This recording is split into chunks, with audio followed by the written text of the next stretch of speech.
Hello, and thank you for joining us for today's webinar, Make Your Bed, Little Things That Can Change Your Life, brought to you by Bankable. Before we get started, I have just a few housekeeping items I'd like to go over. For those of you who've attended our webinars in the past, you may notice that things look a little different from what you're used to. Bankable builds on what you've grown to expect from Level Up and offers even more great content with fresh perspectives on money, career, and balance. So welcome to Bankable. Feel free to follow us on Facebook and join our exclusive LinkedIn group. Links to both are in your webinar console. And at the end of the webinar, please fill out the survey. My name is Kim Horner, and I'm a social media editor here at Forbes, and I have the honor of introducing our guest presenter today, Admiral William H. McRaven. He served with great distinction in the Navy, and in his 37 years as a Navy SEAL, he commanded at every level. As a four-star admiral, his assignment was as a four-star admiral, he was a commander of all U.S. Special Operations Forces. In 2014, Admiral McRaven gave the University of Texas at Austin commencement address, which went viral and currently has over 25 million views on YouTube.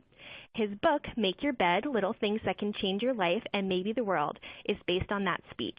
Today, he is the Chancellor of the University of Texas System. Thank you so much for joining us today. Well, thanks, Kim. It's great to be here, and I'm thrilled to see so many people are joining us this late at night, so I appreciate it. Well, we're really happy to have you. And if you're ready, let's jump right in. I'm ready. So the first slide, lessons learned from Navy SEAL training. So let me just give you some quick background about Navy SEAL training. It is about 6 months long. It is broken down into 3 phases. The first phase is about 10 weeks, and it is really a selection phase. I mean, it's probably the hardest physical phase you go through. The second phase is diving, so you learn basic scuba. You learn to dive what we call the Drager, which is a closed-circuit breathing apparatus.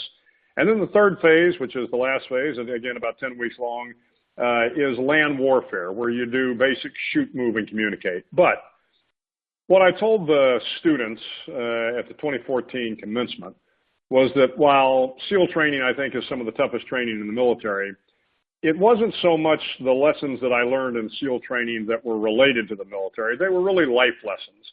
And I think the lessons that certainly I gained from SEAL training would apply to anybody. It didn't make any difference whether you had ever spent a day in uniform. Didn't make any difference to your gender, your orientation, your ethnic background, the color of your skin. It really was, these are universal lessons because I contended that SEAL training was a little bit like life crammed into 6 months. So great lessons learned there. And again, I think that's why they have the universal appeal. So we can move to the next slide. Go ahead. So we talk about simple lessons that are overcoming trials. So SEAL training was all about trials. I mean, every day, actually every hour of every day, every minute of every hour, you were tested. You were challenged to do various events, whether in first phase you would start the morning very early in the morning, you would have an hour and a half of calisthenics, you would come back for a very short period of time in the classroom just to recuperate, then you would do a long swim, maybe a 2 or 3 mile swim, then you would come back a short time in the classroom, then you would have an obstacle course run, then you would come back, then you would have a long run in the soft sand. So every day and every event was about a challenge. So SEAL training was really learning to overcome challenges. And again, it really didn't matter whether you were carrying a log on your shoulder with your teammates. It didn't matter whether you were paddling through the surf zone in a small rubber boat. It was about dealing with the challenges in life. Now, in this case, they were tactical. They were how to work with a team. They were taking a look at how you personally overcome certain challenges. But at the end of the day, the lessons learned from the tactical aspect of SEAL training really applied more broadly to life in general. Next slide, please. So I started off the commencement address, and I think it surprised folks. I told them there were 10 lessons, life lessons that I had learned from SEAL training. And the first life lesson, when I got to SEAL training, every morning, we had to show up in our barracks room. We had a small 3-story barracks, and the officers and the enlisted guys all lived in the same barracks. And we would start the day off with a uniform inspection and an inspection of your bed. And I thought it was unusual because I had come to SEAL training to learn how to be a battle-hardened warrior. All of my instructors were Vietnam veterans, so they had spent a lot of time in combat, and I was coming to learn at the feet of these combat veterans. So I was surprised when I found that we had a bed inspection every day. And it quickly dawned on me, and they reinforced why it was so important to have this bed inspection. And there were two reasons. One, they talked a lot about discipline in SEAL training. And I don't care whether you are a poet, an artist, whether you are an athlete, whether you are in the military, you can't accomplish great things, I don't think, without a certain amount of discipline. I mean, if you're a great artist, that's fabulous. But if you don't have the discipline to get up and paint the painting or write the lyrics or write the poetry, then you never really become great. You just have this talent that lies dormant. So you learn very early on that discipline in life is important. But frankly, it's hard to discipline yourself sometimes. So when you started your day with a simple task, the simple task of making your bed, you very quickly found out that it motivated you to do another task, and then another, and then another. So you started your day off with something simple. You could put the check in the block and say, I did that. I was disciplined enough to make my bed. Now let me move on to something else. But the other part of making your bed was you had to do it right. The SEAL instructors were adamant about the quality of your bed making. So the bed which we had, and we referred to it in the Navy, of course, as a rack, R-A-C-K. The Navy rack was really just a single bed. It was a steel frame bed. It had it had only a single mattress. And you were required to, again, your pillow had to be exactly centered at the top of the bed. You had this old Navy wool blanket that had to be folded in a perfect rectangle, laid at the base of the bed. You had to make these hospital corners that had to be kind of at 45-degree angles at the end of the bed. So the bed had to be made to perfection. And of course, the instructors would come in and they would very carefully inspect your bed. And the point of making sure that you did it right, as they would say, is, look, if you can't even make your bed correctly, you know what the standards are, we expect the standards to be held. If you can't make your bed correctly, how can we ever trust you to run a complicated SEAL mission? So the bed had a lot of, I think, allegories as you begun to take on the challenges of life. You realize that the bed was great about ensuring that you were disciplined enough to start your day with a task completed. But you didn't just complete the task, you completed it to a standard. You did it well, you took a little pride in it. But I will tell you something else that I didn't put in the speech. But years later, after 9/11, I spent a lot of time in Iraq and Afghanistan. And for some reason, it resonated maybe a little bit more in Afghanistan. I lived in a plywood bee hut, we referred to them. And the bee hut was nothing more than a single room. And even as a 3-star admiral, there was nothing in the room but a bed. And I had some shelves that I would put my clothes on. And that was it. And that bed, every morning I would get up, and I knew that the day was going to be chaotic. Days in combat often are. You have, unfortunately, there are times when young men and women die in combat. There are times when you have inadvertent civilian casualties. There are times when people are generally upset with you because something has gone wrong in the course of a combat day. And I knew that when I got up in the morning, I had some control over my bed, because when I stepped outside that bee hut, when I took on the day, I was not going to have control of a lot of things that would happen in the course of my day. And every night, and you would come back late, the days were very long, and sometimes days went day on end. But eventually I would get back into that room and that bed was made. And it really gave me a sense of control and a sense of tranquility that I came back to my orderly bed. So the bed had a lot of important, again, a lot of important aspects to how you were going to deal with your life. Let's go on to the next slide, please. So I actually wanted to ask the audience, you're talking a lot about making your bed, and I want to know, how many of you make your bed every single morning? Take a couple seconds and answer our poll, and we'll see the results. they're anonymous. I want to know if you make your bed every morning. Yes, no, sometimes. I'm going to be honest with you. I do not make my bed every single morning. And living in a studio apartment in Manhattan, my bed is in my living space, and if I don't make it that day, it kind of sets a negative tone for the day, and everything just looks messy because, everything's in one room. So I definitely see why I should be making my bed every morning, and I think let's see how many people actually do make their bed every single morning.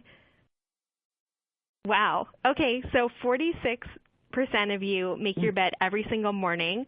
It looks like I'm in the minority here. About 18% of you do not make your bed every morning, and 35% do it sometimes.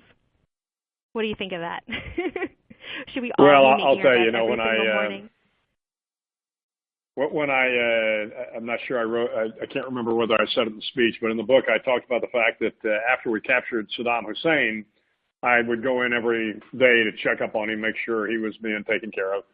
And we always had a guard in the room with him and a medic or a corpsman to make sure that everything was going well. But I would go in to check up on him every day, and I noticed with a little bit of sense of humor that he never made his bed. We had a cot that we gave him, but we gave him sheets and everything, and they were always crumpled at the base of his bed. But I have been quick to point out to people that just because you don't make your bed does not make you Saddam Hussein.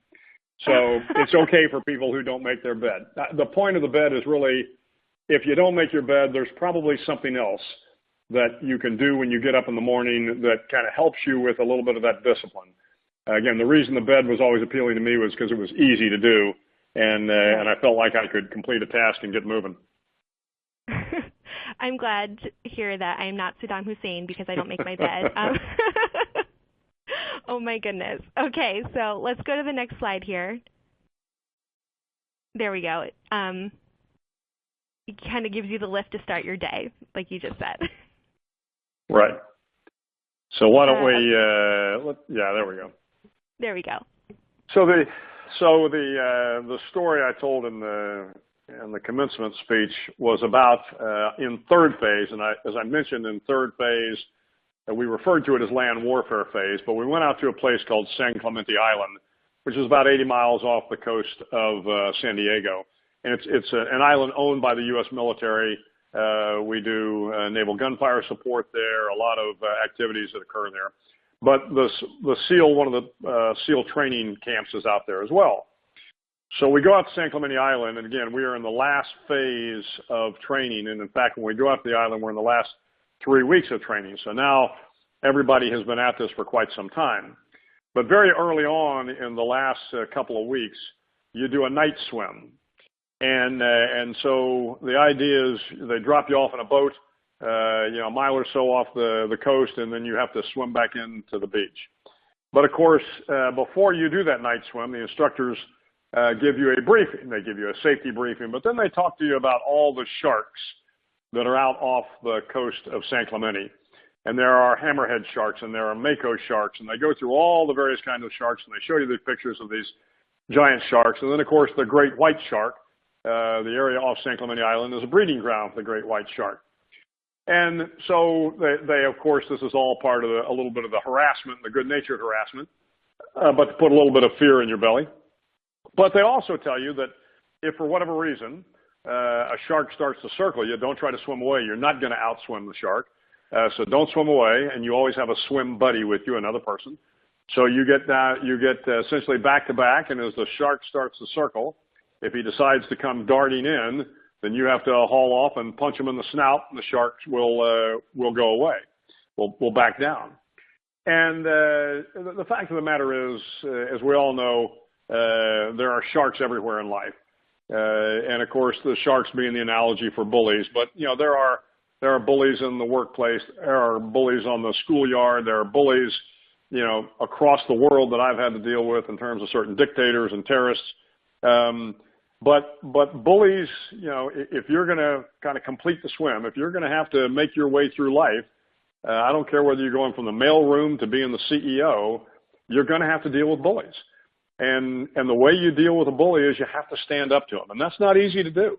It's not easy to do, particularly when, when they are maybe one of your colleagues at work, or when they are, the older kid in the classroom, or wherever you might be. It's hard to deal with bullies. But what you find, and having dealt with a lot of bullies from the classroom to the workplace to my time in the military, when you find, if you stand up to them, you find that a lot of bullies back down because they're not used to having people stand up to them. That takes a lot of courage. But I got to tell you, it's the only way to deal with people like that. You have to stand up to them, and you're going to take some personal risk, and you're going to take some professional risk. But I guarantee you in the long run, it's the right thing to do. Next slide, please. This is, I think, part and parcel to standing up to the bullies. It is about courage. I found in my time in the military, you come in and you think of physical courage, and whether that's frankly a policeman or a fireman, a first responder, or somebody in the military, we really value physical, heroic courage in the military. But I got to tell you, that may be the least important courage that you will find in life. I find, particularly in my job now as the chancellor of the University of Texas System, we have over 230,000 students. I see the courage of a first family student who decides that they're going to leave, their small town, and they're going to go off and go to college for the first time. That's a terrifying thing for them to do, but they know that by doing that, they're going to change the entire trajectory of their family. That takes courage to do that. It takes courage to stand up to sexual assault and sexual harassment. I mean, these are things. These are important, courageous actions that I think are more important in many, many ways than that individual on the battlefield. And so when you look at the bullies in life, you've got to find that courage. It is within every one of us. I am absolutely convinced that sometimes it's on the surface, sometimes you have to dig deep. But if you can find the courage, there isn't anything that will stop you from achieving your goals. Next slide. So in SEAL training, we are broken down into what we refer to as boat crews. So when you think about the training class I was in, we had about 150 guys or so, and we were broken down into 7-man boat crews. And you have a rubber raft. We referred to it as an inflatable boat small, an IBS. And you had 2 men that were positioned on either side of the raft in the front. You had 2 men that were on either side of the raft in the middle. You had 2 men that were on either side of the raft in the rear of it. And then the coxswain, the officer, was in the very back, and the officer would steer the boat. And the boat crews were set up by size. So I'm 6'2", so I was one of the bigger guys going through training. So I had all those guys that were 6 feet and above were in my boat crew. But the smallest boat crew we had, and we referred to them as the Munchkin crew. Now, for this generation, it might be different, but for my generation, we remembered back on the Wizard of Oz. And the Munchkins were the little fellows in the Wizard of Oz. And so these were the little guys. And what you found very quickly was the little guys, it didn't matter, whether they were big or small, the little guys had a whole lot of heart. And frankly, they out-hustled the big guys, and we used to harass them all the time, of course, good-natured harassment. We talked about how little their fins were and how little their wetsuits were, and just, the sort of, again, kind of good-natured fun you have in an environment like that to kind of keep the motivation up. But these little guys, and in the boat crew, the Munchkin crew that we had at one point in time, you had a French-American, you had a Greek-American, you had an African-American, you had a Native American, and a couple of kids from the Midwest. So a very diverse group. These were first-generation kids. And I saw it firsthand that it really didn't make a difference about your physical size, again, or the color of your skin or your ethnic background. It really only mattered whether you did the job and whether you got it done. And that, I will tell you, that lesson has been reemphasized to me time and time and time again as I have gone through life. I've visited over 90 countries, and you meet people in these countries that don't look anything like you, that don't come from your same cultural background, but you see the talent in these people, you see the dedication, the hard work, the intellect, and you quickly realize that color, gender, orientation, ethnic background, none of that matters when it comes to getting the job done. The only thing that matters is, are you going to work hard? What's in your heart? And again, as I think I say on the slide, the size of your flippers really doesn't matter. It's just really what's in your heart. Next slide, please. So I talk in the book a little bit about a fellow named Tommy Norris. So Tommy Norris was a Medal of Honor recipient. The Medal of Honor is the highest award for valor given to a member of the military. But my very first visit to SEAL training was actually a year before I started training. I went out as a Navy midshipman. And it's a long story, and I'll try to make it short. But as I was kind of wandering around the building waiting to see one of the Navy SEAL lieutenants who was going to tell me all about SEAL training, I saw this young fella who I thought was younger than I was, but he looked like a waif.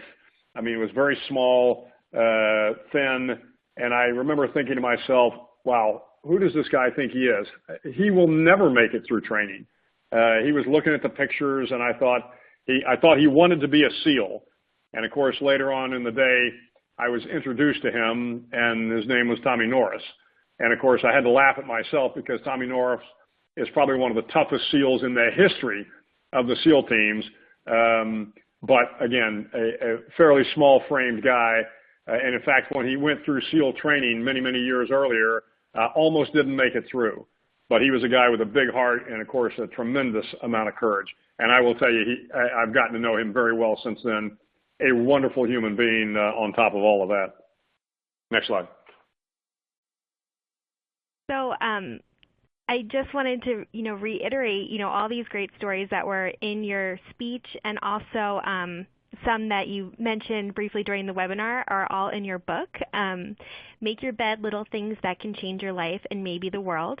If you want to get Admiral McRaven's book, the link is in our console on the side, and you can check that out. Also, the link to the commencement address is there. Thank you so much. This was, wonderful, and I just finished reading the book, and it was so inspiring. It's a really great book for if you're having just a bad day. You could just kind of open a chapter and read the little stories, and I really, really enjoyed it. So thank you so much. Well, thank you very much. The great thing is we have lots of time for questions, so please ask your questions. For those of you who've attended our webinars in the past, you know that I have to do our pitch of the magazine. I'm happy to announce that everyone who registered for today's webinar is eligible for a free trial of Forbes magazine. All the advice shared today will definitely help you in your career and in life, but Forbes also offers a ton of other stories and insights that will help you on your path.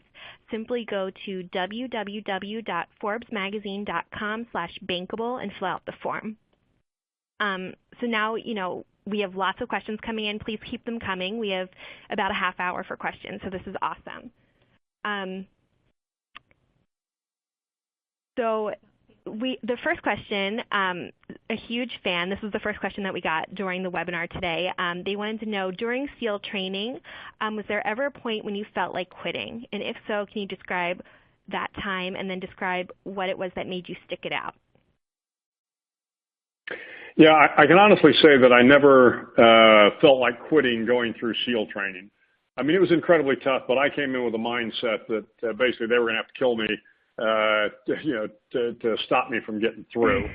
But I will tell you, in my career, and as Kim mentioned, 37 years in special operations, in my career there were a number of times where I thought about quitting. When I was at a SEAL team on the East Coast, a very elite SEAL team, I was fired. And, it's never good to be fired any place. It's particularly bad when you get fired in the Navy. And the commanding officer and I had a disagreement. He didn't like my performance. And so while firing in the Navy, it was a little bit different. To his credit, he didn't give me bad paper, but he certainly didn't necessarily help the progression of my career. So I had to move from that SEAL team to another SEAL team. And I'll tell you, it was a devastating time for me. I wondered about a lot of things. I wondered whether I was up to being a SEAL. I wondered whether I was up to being a good officer. And what got me through that, frankly, was my wife. My wife, who this coming May, we will have been married 40 years. Well, but at the time, we'd only been married, no, thank you, but at the time, we'd only been married a short period of time. And, she knew I was down. This was a tough time. And she said, look, you've never quitted anything in your life. Now is not the time to start. And she helped me through those tough times. And so I tell folks, I said, look, you go through life, everybody's going to fail. You're going to have tough times. You need to have somebody, a spouse, a friend, somebody that can kind of pick you up when you fall down, dust you off, and say, look, everything's going to be okay. Just kind of keep moving forward. And that's she did that a number of times in my career. That's great. As a military leader, what was the hardest thing you've ever had to do, and what did you learn from it? Yeah, I don't know that there was any one thing. It was really the totality of the difficult decisions, particularly in combat. When you're a leader in combat, and every day you have to send young men and women to fight, sometimes you get it right and sometimes you don't. And when you don't get it right, it sometimes costs people their lives. But I will tell you, you have to recognize, and in combat in particular, the great leaders realize that they are not perfect, that they are going to make mistakes. And unfortunately, combat is harder. But if you're afraid to make the next tough decision because you have made a poor decision before that, then you will never be a great leader. The great leaders learn from their mistakes. They accept the fact that they're not perfect. They try to do better next time, but they also realize that they have to make the next tough decision. For one thing, in combat, my men expected me to make the next tough decision. This was, again, it is always hard, but you have to do it. And sometimes the next tough decision doesn't go well, and you have to fight through it. Now, hopefully you don't end up making so many bad decisions that it becomes commonplace. You can never allow that to happen. But I would say the hardest thing for me in the course of my career wasn't any single event.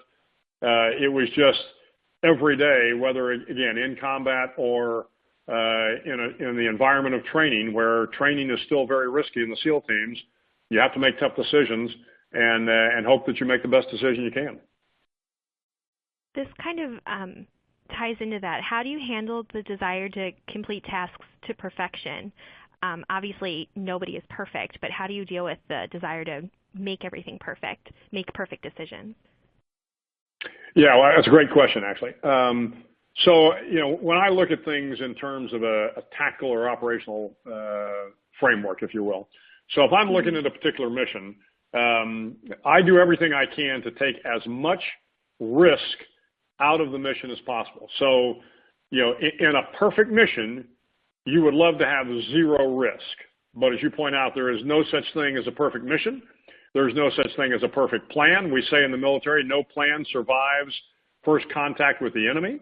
There's no perfect, chess game. There's no perfect anything in terms of certainly when you're talking about combat or when you have an opposing force. So the best you can do is take as much risk out of the mission as possible. If you feel like you have done that and you have reduced the risk to, again, as small a possibility as you can, then you feel pretty good about it. Now, you have to be able to manage things when all of a sudden it falls apart, because that happens all the time. So you have to have a plan A, you have to have a plan B, and you normally need a plan C. I've told folks in the Bin Laden raid, we had a plan D as well. So the perfect mission is generally stacked one on top of the other. So you look at it and you say, okay, here's plan A. I've taken as much risk out of it as possible. Then all of a sudden, you're in the process of doing the mission. Things change. Okay, now I've got to shift to plan B. I have more risk I've got to manage. Now plan C, even a little bit more risk. But if you have managed that, then you've done the best you can do. You can never take the risk out of just about anything. And again, this isn't about combat. I don't care whether you're making a business decision. If you are not in complete control of the business decision, there's going to be risk involved there. You have to understand what those risks are. You have to be prepared to take those risks. And if they don't work out, you can't beat yourself up about it too bad. You have to learn from it and then be prepared to take the next risk. How do you cope if you go through plans A, B, C, even D, and everything just kind of falls short? How do you mentally get up the next day and make your bed when all your plans didn't go as planned? Oh, yeah, I've had a lot of those. So I think what you recognize, and again, I hate to keep referring back to combat, but I think it is true outside of the combat arena. It is true in business. It is true in the world of academia. There are just times that no matter what you do, things don't go well. And you have to own the bad decisions. I mean, the great leaders, I believe, own the bad decisions. So if you look and things don't go well, you have to recognize that somewhere as the man or woman in charge, you probably didn't do something right. Now, maybe you say, well, the helicopter pilot forgot to do this, or the SEAL forgot to do this, or, oh, by the way, the president of the university forgot to do this, or the cornerback on the football team forgot to do this. It doesn't make any difference. When you're the person in charge, you have a responsibility to try and get them to do all those things correctly. So when that doesn't happen, the first person you have to look towards is yourself. And you've got to ask yourself, why didn't the helicopter pilot do what I told him to do? What kind of directions did I not give him or her that would have allowed him to do it right? What did the cornerback on the football team not do correctly that the coach told him to do? What was it about that? I find a lot of times the failure in leadership has to do with the fact that the troops, if you will, and whether they're the troops or your colleagues or the students, are afraid to talk to the leader. They're afraid to say, hey, the emperor has no clothes. And so you have to create an environment where the people in your organization are prepared to tell you ground truth, are prepared to tell you when things aren't right. If they do that, then more times than not, things are going to go well. And if things go bad, again, look to yourself first, figure out where things went wrong, but don't be afraid to try it again the next day, having learned the lessons of that failure. Have you ever received an order that you disagreed with? Say, your commanding officer told you to do something and you just know it's the wrong decision. Have you ever been in a situation like that, and how do you reconcile moving ahead? Yeah, it happens all the time. I think people outside the military believe that we are so automatronic that, when the boss says do this, we all kind of salute smartly and do exactly what they tell us to do. That's not really the way it works, at least not in good military organizations.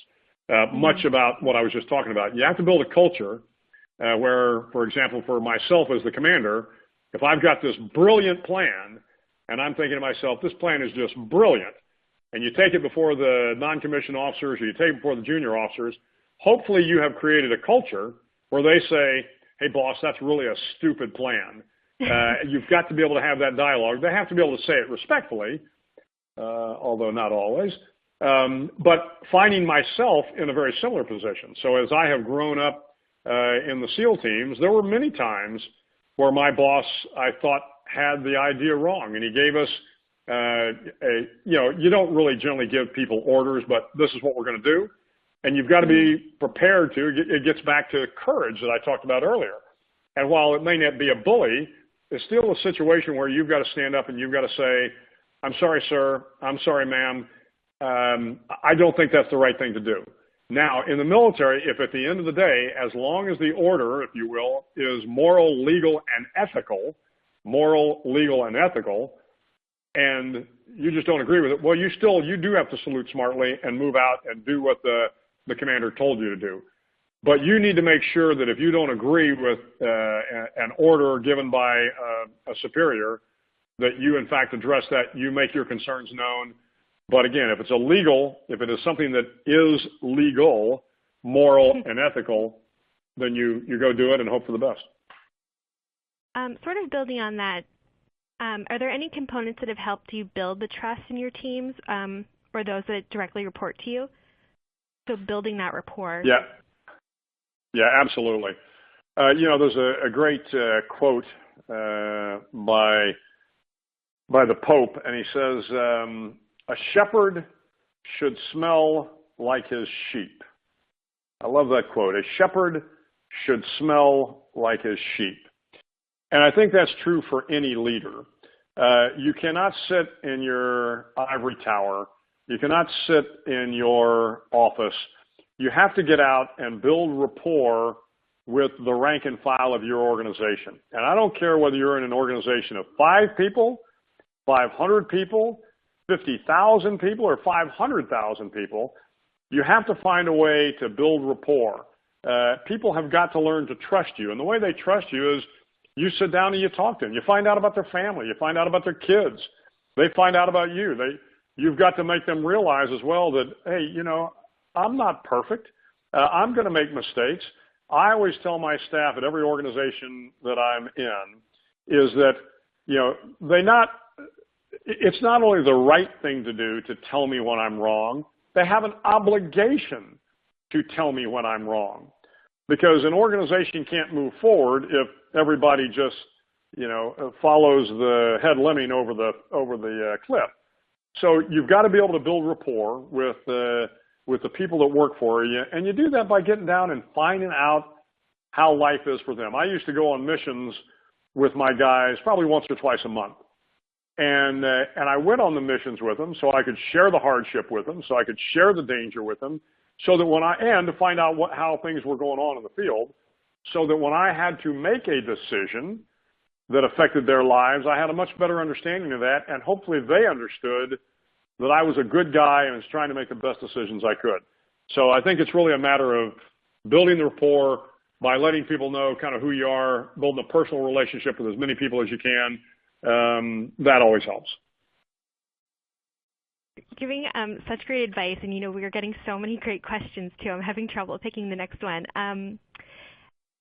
Do you have any advice for if you're being underestimated in front of a group at the times you're drowning? So say you're in a meeting and somebody, a bully belittles you or something. How do you rise up when you're sort of put on display like that? Well, again, I guess it's kind of circumstance dependent. Right. Obviously, you hope that if somebody is going to question your integrity in an open forum, I think you need to stand up and ensure that your integrity isn't questioned. Now, integrity may be a little bit different than your competence. If somebody kind of questions your competence and it makes you feel bad and you wonder whether or not you are competent or you have appeared to be incompetent in a group, I think the best thing you can do, you have to be very careful. I don't think there's any one scenario fits all case studies. But again, if somebody questions your integrity or your personal character, then you need to stand your ground. You need to address that immediately. If somebody is questioning your competence or making you look incompetent, I think you need to pull them aside afterwards and have a conversation with them. But then you also just need to kind of double down on how hard you work. You have to find opportunities to then show people that you are not incompetent or you're not the person that you were made out to be. That's hard. Again, if things in life were easy, we'd all be on a vacation, I guess. But the fact of the matter is, these are the sort of challenges that you find, again, in the classroom, you find them in the office, you find them in the military, the social dynamics, the workplace dynamics. People don't like to have confrontation a lot of times. And it's okay not to have a public confrontation, but it gets back to the bullies issue. So you don't always have to stand up to the bully in public, but you cannot let somebody question your competence or, cut your competence without addressing it to them at some point in time. And I think some of that may be done better off, in an office space, not in the middle of a committee meeting or something where everybody's there and now all of a sudden you're lashing back out at each other. That makes you look less competent, makes you look too defensive. Your integrity, your personal character, don't let that pass. Never let that pass in an open forum. That you have to address immediately. Other issues, probably better off addressing them quietly behind closed doors. We're going to shift gears a little bit. We have a couple questions about making your bed. So what are some of your first tasks that you complete in the morning after making your bed. I love hearing about people's morning routines, especially successful people, and how they start their day. So I'd love to hear how you start your day every morning. Well, it's probably a little mundane. What I try to do is on the days where I can, and the job that I'm in right now keeps me fairly busy, but I'll try to get a workout in. So I'll get up in the morning. I will make my bed, and truth be told, it's a large bed. It's one of these kind of California kings, so my wife will sometimes assist me on the other side. But if she's not still, if she's out of the bed and gone, she sometimes will start making breakfast. I end up making the bed. But then if I get up a little bit earlier, I've got a gym close by, and I go and I do a short 30-minute workout. And then I'll come in, get dressed for work. I always have to stop off and get a cup of coffee. I am not a morning person, as I think that surprises a lot of people. But when I joined the SEAL teams, they told me we'd be working at night. They said, we do all our missions at night. I said, that's great. I'm a night person. They tricked me. I found out I had to get up real early in the morning. We had the PT every morning. So on a normal routine for most of my 37 years in the military was you got to work. I generally would get to work by about 6 o'clock. At 7:30, we had morning physical training, and that would last for an hour and a half, and then we'd kind of start our day. So my morning routine now that I'm a little bit older, not quite as vigorous, but it's still a routine. I think the routines are important. And someone wants to know if you made your bed before joining the military, or if this was something you picked up from training. No, I absolutely did make it before joining the military. What I didn't know exactly was kind of why I was making it. My father was in the military, but interestingly enough, it was my mother who every morning as a child, when I got up, she said, make your bed. And again, it was a single bed. And a lot of times I would just kind of throw the covers over the top of the pillow and think the bed was made. And my mother would come and grab me out of breakfast and say, nope, go back and make your bed. So I learned at a very young age to make my bed. I didn't know why, other than the fact that my mother told me to make my bed, and I generally did what my mother told me to do. So when I got to SEAL training, it became very obvious why all these years I had been doing this. But to your point, Kim, you talked about, when I was going through college, I lived in a dorm room, and, we had beds for two guys living in the room, small bed, but I made that every morning because you needed a little bit of order in this very small room that we lived in. And if the covers were everywhere and the bed was a mess, you came back to that. It was hard to study and do a lot of other things. True. If you could give your younger self a bit of advice, what would it be? Like if you could talk to your 20-year-old self in college, what would you say? Yeah, I've been very, very fortunate in life. It's not that I haven't made more than my fair share of mistakes. I think what I would tell my younger self was life's going to be tough. You're going to make mistakes. You're going to have failures. You're going to be on the top of the world one day and then at the bottom of it the next day. Ride it out. Again, find somebody to go through life with. I truly believe, and I remember when I got engaged, my mother, God rest her soul, but she said to me, I am so glad you found someone. You don't ever want to be lonely. And she was right. I don't think there's anything worse in the world than being lonely. And having somebody that can kind of help you through the day. And again, it doesn't have to be a spouse. It can be a friend. It can be a group of friends. But I would tell my younger self, it'll be all right. Life is going to be okay. Have some faith. Work hard. You'll have trouble, but just keep swinging away and you'll be fine. How do you make time for your family, or how did you when you were, active in the military? I'm hoping now that you have retired, you have a little bit more time to spend with your wife. Well, I certainly have more time to spend with my wife. All my kids are grown, but there was a lot of times I didn't have time for my family. I was deployed an awful lot. I spent a lot of time overseas, a lot of time, on ships. But when I was home back in the States, I worked very hard, not to miss the baseball games and the soccer games and all the other sports that the kids were raised with. But I missed a lot of time. My first son was born, and a week later I went on deployment. My second son was born in a Quonset hut in the jungle in the Philippines, and my daughter was born while I was away on deployment. So if that gives you any indication, but having said that, all three of the kids have grown up just to be wonderful, wonderful people. My oldest boy is in the Air Force. Number two son has a PhD in theoretical physics, so he got his mother's brains. And my daughter works in Washington, D.C., and they're all doing very well. And I think a lot of that is, again, my wife's influence and keeping the family together. Whenever we moved, even if I was going to be on deployment, we moved together as a family. And so we have a very, very tight family, and I've got some great kids. That's wonderful to hear. If you had chosen to work as a civilian all these years, what career do you think you would have chosen? I would love to have been a coach. I would have coached anything, football, track, baseball. I love being around teams. I had a chance to talk to the Longhorn football team a couple of years ago, and I told them my life in the military. I said, think about having been on a football team for 37 years. I said, that's the way my life was in the SEAL teams. I mean, I was a player, and then kind of a player coach, and then a coach.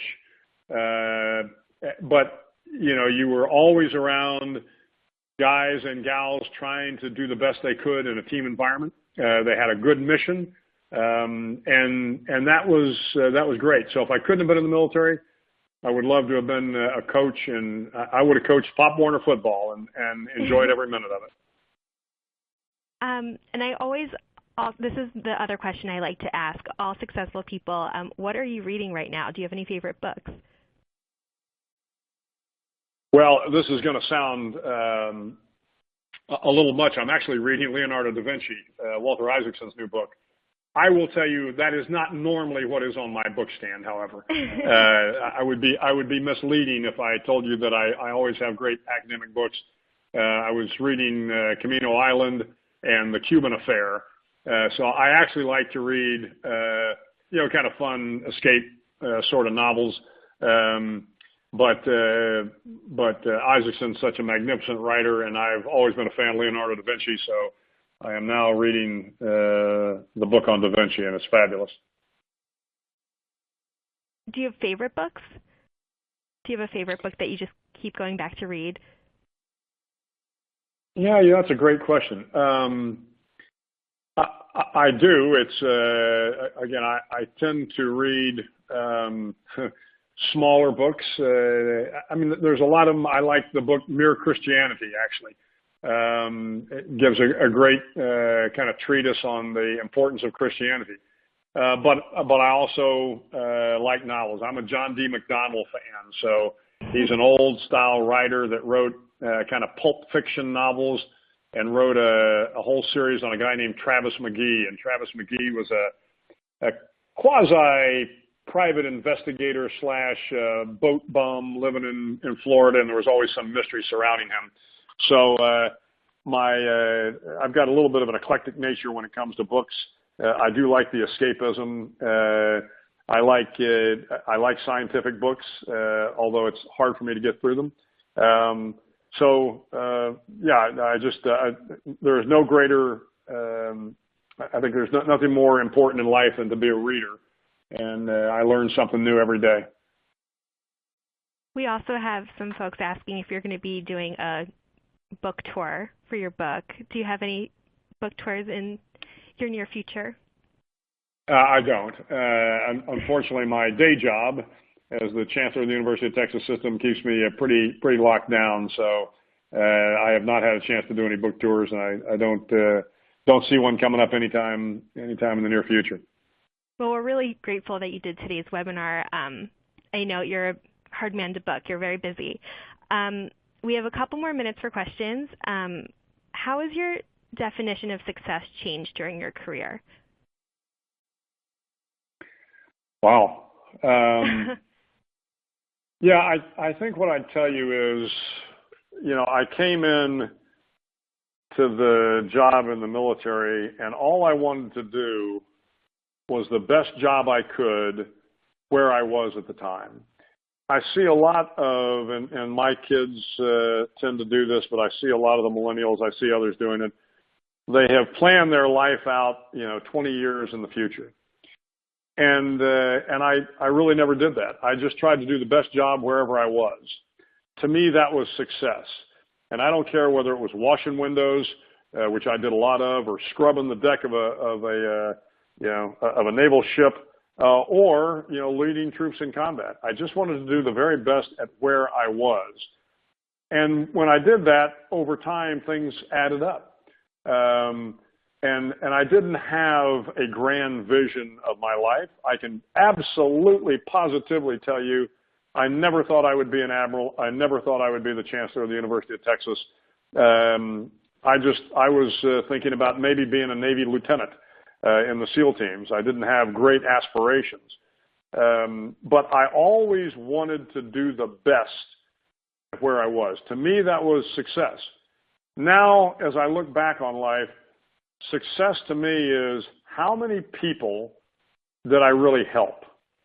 That sounds maybe a little bit too altruistic, but I got to tell you, that's really the measure of success.